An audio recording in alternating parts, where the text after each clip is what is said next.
Gundam.tk presents Gundam Zabanya.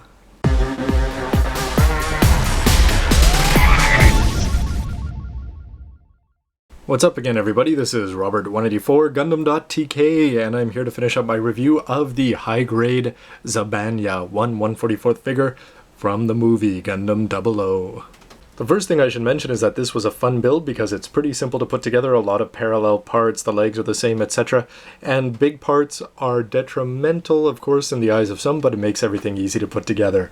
Of course, this is unpainted, just lined, but I did use my Tamiya clear paints, as you'll see on some of these clear parts. When everything's all together, you're going to get two legs, a hip section to keep them in. If you're familiar with the high-grade 00 line, you're going to get the waist section, the chest section, the arms with the shoulders built on, and the head, and of course this part to hold everything on the back. In terms of weapons, of course, we're going to have the holster bits, which hook onto these.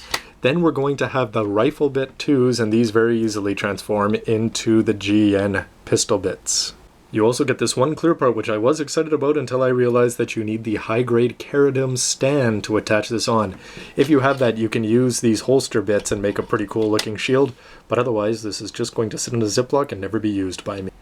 Starting with the legs and looking at all the parts individually, the first thing that I noticed is that this thing really has a lot of slapped-on green parts all over, which of course adds to the military feel, but I wonder if we're going to have variation kits in the future. Anyway, for bending here at the knee, you're able to bring it back here, and of course the hip rotates around. That'll attach on.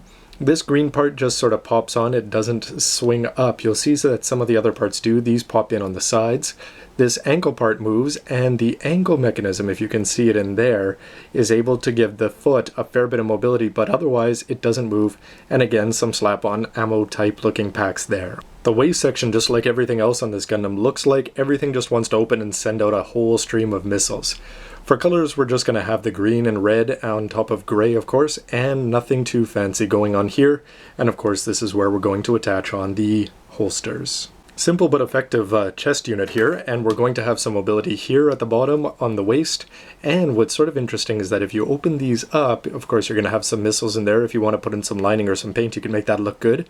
And you should put a seal under the clear part there, but I've just painted the part green using my Tamiya green paints. Best $2 I've ever spent. The shoulders are able to pop out a little bit. These are white stickers, which look sort of cheap, but if you look at them straight on, no problem at all. Yellow up there, and we should have some good head mobility. And that looks pretty cool, but it reminds me of a 2x2 round Lego piece. The arms look quite cool, and of course we'll start up here at the shoulders. They rotate around. The bend at the elbow is going to give us this, so 135-ish. You can put the seal underneath the clear parts, but again I painted that green. A little bit of gray lining here.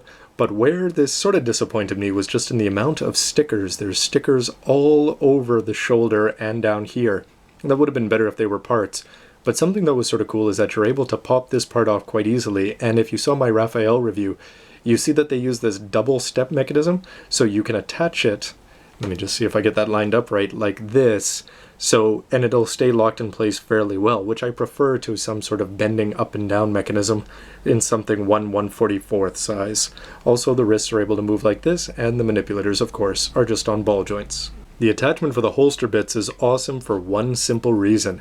If you take a look here, you're able to bend this out, and when you do that, you can spin it around and lock it into place, which means hopefully we're not going to have any weight issues by the time you add these on. I mean, they're empty, but they're still pretty big. And in the back, we have some yellow color in there. You can slap in a little bit of lining, but just by adding in that mechanism, I'm impressed already. The rifle bit 2s are a little bit cool, and this should be popped up as well, but we've got a movable trigger here. This part pops up and down. As you've seen, this part shouldn't come off, but of course you're able to just pop this off and turn this into the GN pistols.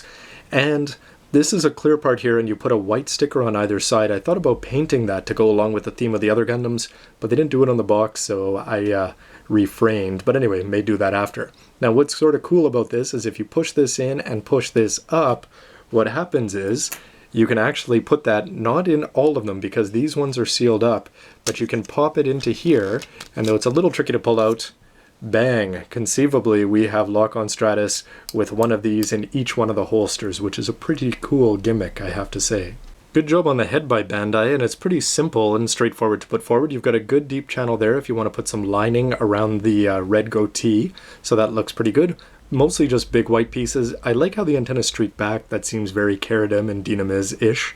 And then you just slap on again these green slap-on packs that seem to predominate the whole body. As far as the top, the gimmick is, of course, that you can open up this part. What I did is I painted the front blue.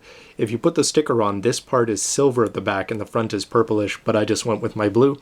And underneath there's a small silver sticker that looks like a sight, which just sort of adds to the whole sniping effect of this guy. I probably end up saying the same thing every time here, but it's looking good from the parts. I like the way the legs go. Not a big mobility all around, but then again, it's going to be the gimmicks of these and how well these work once it's put together. So we'll see what kind of weight issues, but I wonder if they fix that with this semi-lock mechanism on here. Otherwise, things look pretty cool, so stay tuned for the next part. See this all put together, and as always, let me know with a comment down below what you think about the video. Technical, directional, whatever. Do you want to see more special effects? But more importantly, let me know what you think about the model. Hit like if you do, don't if you don't, and stay tuned for lots more. Thanks for watching, everybody. See you next part. Seriously, where's Tim Allen right now?